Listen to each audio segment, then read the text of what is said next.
किसान यूनियन से भी 2 महीने तक यही पूछता रहा कि कानून में काला क्या है, एक मुझे बताओ तो मैं उसको ठीक करने की कोशिश करूं। आपने कहा 11 राउंड बातचीत की हुई, किसान संगठनों ने कुछ काला नहीं बताया, नजरिए का फर्क है।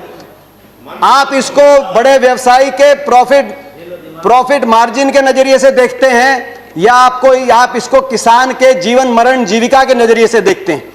कहा गया कि बिन मांगे दिया गया, और बिन मांगे बहुत से कानून दिए गए थे। बाल कानून बिन मांगे दिया गया था, दहेज कानून, ट्रिपल तलाक बिन मांगे, कई बार अच्छे कानून बिन मांगे भी दिए जाते हैं। फर्क है उनमें और इसमें फर्क है। उनमें जिस वर्ग के लिए दिया गया वो वर्ग संघर्ष और आंदोलन के रास्ते पे नहीं आया। बाल कानून लागू हुआ तो दिल्ली को बच्चों ने नहीं घेरा बाल कानून वापस लिया जाए। दहेज का कानून आया तो महिलाएं धरने पे नहीं बैठी कि हमें दहेज देना है। मगर यहां जिस वर्ग के लिए आपने दिया वो वर्ग आज आपके दरवाजे पे आया, दिल्ली के आसपास लाखों की तादाद में बैठा है। आपने कहा मंडियां, अनुराग जी ने कहा मंडियां खत्म नहीं हुई, सही बात है। मंडी, इसमें कोई प्रावधान नहीं मंडी समाप्त करने का। 2 मंडियां बन गई हैं, एक निजी मंडी जिसमें टैक्स नहीं लगेगा और एक सरकारी मंडी जिसमें टैक्स लगता है। 2 मंडी, एक देश एक विधान, एक देश एक संविधान, एक देश एक निशान, एक देश एक चुनाव, एक देश एक मार्केट। तो एक देश 2 मंडियां क्यों? किसान ही क्यों मिला आपको? एक मंडी। और ये जो टैक्स आप कह रहे टैक्स मुक्त कर दिया, टैक्स कौन देता है? खरीदार देता है इन मंडियों में टैक्स, किसान नहीं देता। पंजाब में 6.5%, हरियाणा में 4% और सरकार को देता है। हरियाणा पंजाब का ग्रामीण इंफ्रास्ट्रक्चर अच्छा क्यों है? हर गांव में अच्छी सड़कें क्यों हैं? क्योंकि ये जो टैक्स जाता है ग्रामीण इंफ्रास्ट्रक्चर और इन मंडियों के और किसानों के विकास के लिए इस टैक्स का इस्तेमाल होता है। इसीलिए आज पंजाब हरियाणा सबसे आगे। फिर बात आई कि एमएसपी खत्म। प्रधानमंत्री जी ने कहा एमएसपी थी, है और रहेगी। ठाकुर जी ने भी कहा कि कोई है किसमें दम जो बताए कि एमएसपी चली जाएगी। सही बात है, एमएसपी थी, है और रहेगी।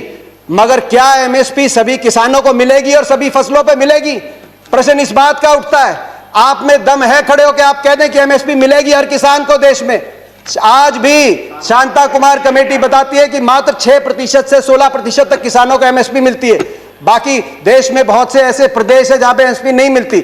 आपको चाहिए तो यह था जो पंजाब, हरियाणा, पश्चिमी उत्तर प्रदेश में एमएसपी मिलती है वही एमएसपी बिहार में मिले, जहां धान 800 रुपए, 1000 रुपए में जा रहा है, 1800 रुपए में हमारे यहां धान मिल रहा है।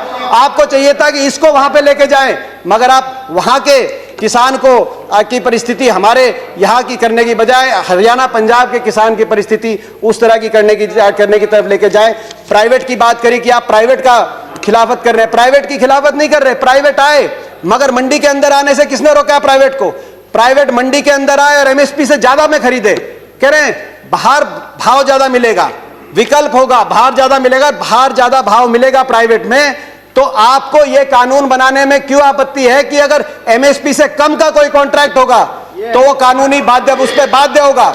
हरियाणा के अंदर 2007 में हमने कॉन्ट्रैक्ट अमेंडमेंट लाए एपीएमसी के अंदर, निजी अलाउ किया निजी कंपनियों को, मगर साथ में कानून लिख दिया कि अगर कॉन्ट्रैक्ट एमएसपी से नीचे किया जाएगा तो गैर कानूनी होगा और कानूनी कार्रवाई होगी जो लोग इस तरह का कॉन्ट्रैक्ट करते हैं।